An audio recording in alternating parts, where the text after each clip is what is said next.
Sei doch mal zufrieden. Das ist ein Satz, der mir tatsächlich ein paar Mal begegnet ist in letzter Zeit. Ja, und das ist ein ganz wichtiger Unterschied zwischen zufrieden sein und zufrieden geben. Stillstand ist Rückschritt.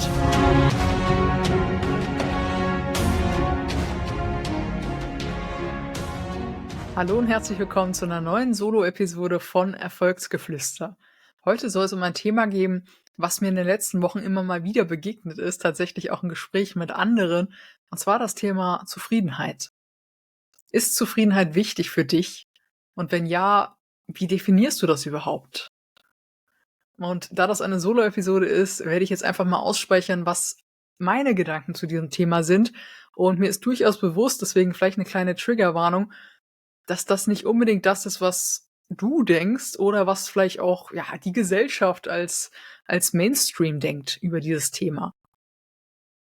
Und trotzdem erlaube ich mir einfach in dieser Solo-Episode mal meine Gedanken dazu auszuspeichern, denn ich weiß gleichermaßen auch, dass es genug andere gibt, die das ähnlich sehen wie ich. Und deswegen lass uns gerne mal da reinstarten. Sei doch mal zufrieden. Das ist ein Satz, der mir tatsächlich ein paar Mal begegnet ist in letzter Zeit. Vor allem seit ich eben hier mit dem Podcast zum Beispiel auf YouTube und auf LinkedIn und Co. sichtbar bin und über solche Themen spreche, auch mit meinen Gästen. Sei doch mal zufrieden. Allein diese Aussage ist bei mir schon so, die stößt ein bisschen auf. Denn da erlaubt sich jemand, mir vorschreiben zu wollen oder mir sagen zu wollen, was ich zu denken, zu fühlen habe oder vor allem zu sein zu haben. Ja? Sei zufrieden impliziert doch, dass ich es A gerade nicht bin. Woher sollen sie das wissen? Das ist eine Vermutung. Und B, dass sie sich wünschen oder dass sie erwarten, dass ich doch auch einfach mal jetzt hier sage, hey, alles super, ich bin zufrieden und jetzt bin ich total peaceful und wahrscheinlich unsichtbar und ja, mach einfach gar nichts mehr, weil ich bin ja zufrieden. Warum soll ich da noch mehr machen? Das ist so meine Interpretation des Ganzen. Und da fängt's ja schon an. Ja, also wenn ich für mich sage, ich bin zufrieden, dann ist das eine Momentaufnahme. Ich kann gar nicht dieses sei doch mal zufrieden, das impliziert mit mach 'n Punkt und danach kommt nichts mehr, ja? Also, ich kann hier und jetzt zufrieden sein und das bin ich, ja, mit den Sachen, die ich bisher erreicht habe, wie grade mein Leben ist. Ich bin zufrieden für den Moment. Das heißt aber nicht, dass ich diese Momentaufnahme nehmen würde und die nächsten 20, 30, 40, 50, 60 Jahre in meiner Zukunft quasi als Status quo gut finden würde. Und das ist, glaube ich, 'n wichtiger Punkt bei diesen Aussagen, bei diesen pauschalen Aussagen mit „Sei doch mal zufrieden“ oder Ähnlichem. Momentaufnahme versus Zukunft. Klar, ich lebe hier im Moment und ich genieße auch das Leben mal und bin einfach mal für den Moment zufrieden. Und trotzdem weiß ich halt, weil meine Werte Wachstum sind, dass wenn ich mich zufrieden gebe, ja, und das ist ein ganz wichtiger Unterschied zwischen zufrieden sein und zufrieden geben, dass ich dann nicht erfüllt wäre auf Dauer. Und ich finde persönlich, dass Glücklichsein sehr wichtig ist im Leben.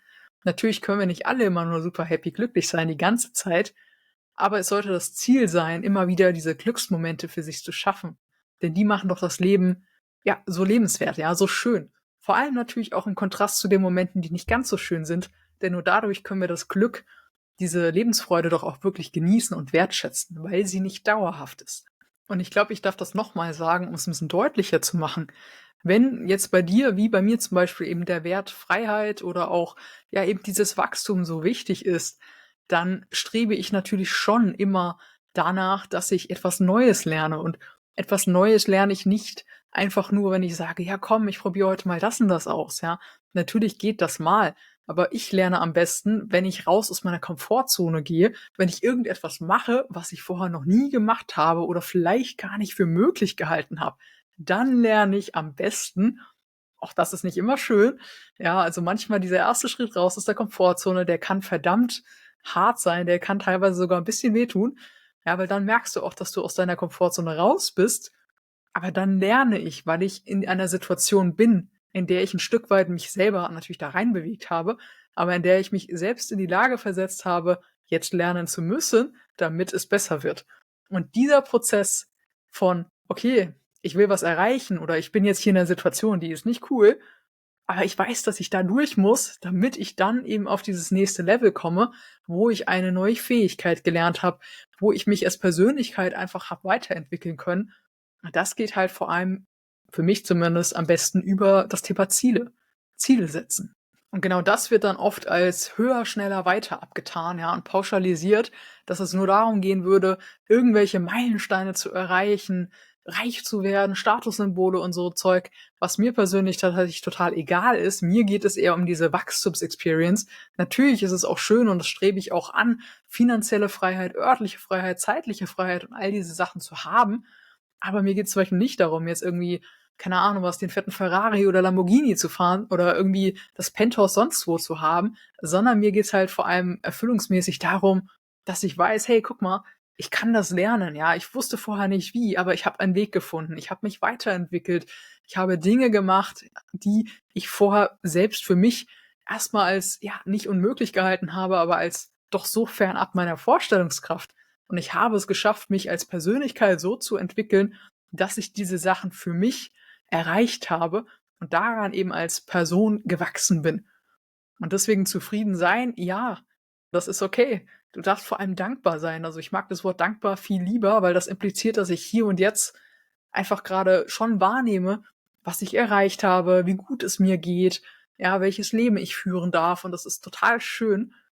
Und trotzdem, wenn ich jetzt heute hier aufhören würde, würde ich halt in wenigen Tagen, Wochen spätestens, ja, mich langweilen zum einen, ja, und zum Zweiten, und das ist, finde ich, viel schlimmer, dieser Lebensstandard, den du da ja dann erreicht hast, ja, also diesen Status quo, den du gerade hast und total schön findest, für den ich dankbar bin und du vielleicht sagen würdest: „Ja, damit bin ich zufrieden“, der würde ja mit der Zeit, und das ist total natürlich, würde der ja quasi sinken in Relation zu der Weiterentwicklung der Welt. Du siehst es bei der Inflation. 1 € heute, vor 10 Jahren war der halt deutlich mehr wert. Das Gleiche passiert ja auch in der Zukunft, ja. 1 € heute ist in 5 Jahren, in 10 Jahren kein Euro mehr wert.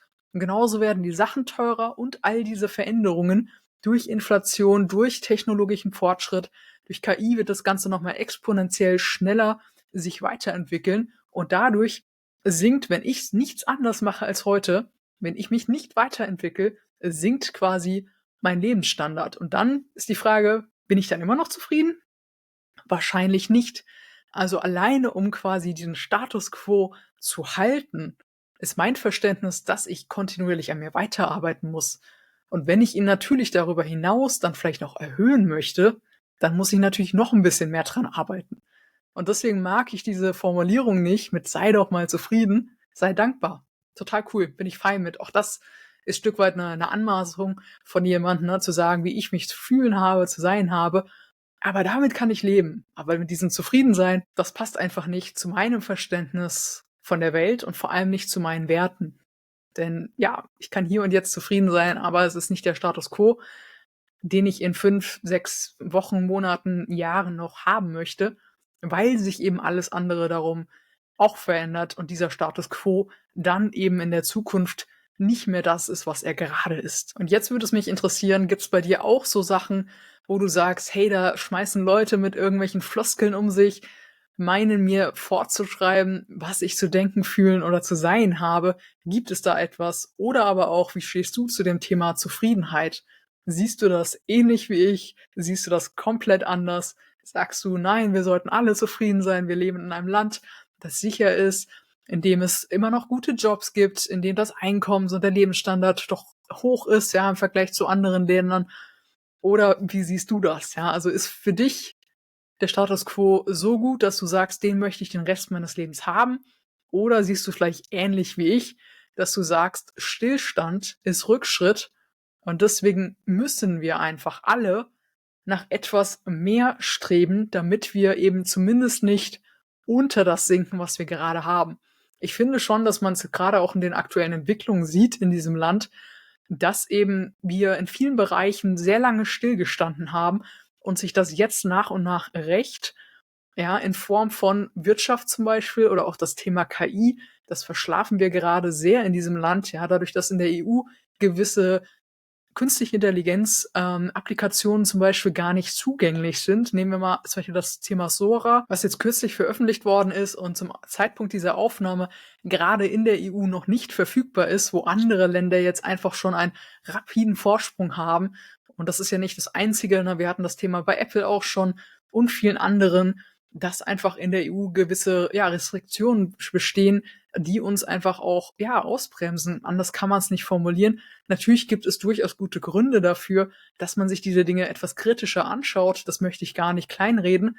Und dennoch verbrauchen wir extrem viel Zeit, bis wir diese Sachen freigeben. Und das sind einfach Wochen, Monate und teilweise in anderen Industrien ja auch fast schon Jahre, wo wir einfach hinten dran sind, weil sich die Technik zum Beispiel so schnell verändert. Und deswegen ist dieser Stillstand gleichzusetzen, für mich zumindest, mit einem Rückschritt, weil die anderen, während wir stillstehen, einfach Vollgas geben können und wir dadurch automatisch zurückfallen. So viel zu diesem Thema heute. Zufriedenheit. Danke fürs Zuhören. Wenn du irgendwelche Anmerkungen hast, schreib das gerne in die Kommentare. Abonniere den Erfolgsgeflüster-Podcast, damit du auch nächste Woche wieder benachrichtigt wirst über die nächste Podcast-Folge. Denk dran, hier gibt es immer mal wieder Solo-Episoden von mir, aber eben auch super spannende Interviews mit meinen Gästen aus ganz verschiedenen Bereichen rund um das Thema Persönlichkeitsentwicklung, Unternehmertum und Erfolg. Ich freue mich, wenn du nächste Woche wieder mit dabei bist. Mach's gut und bis dann.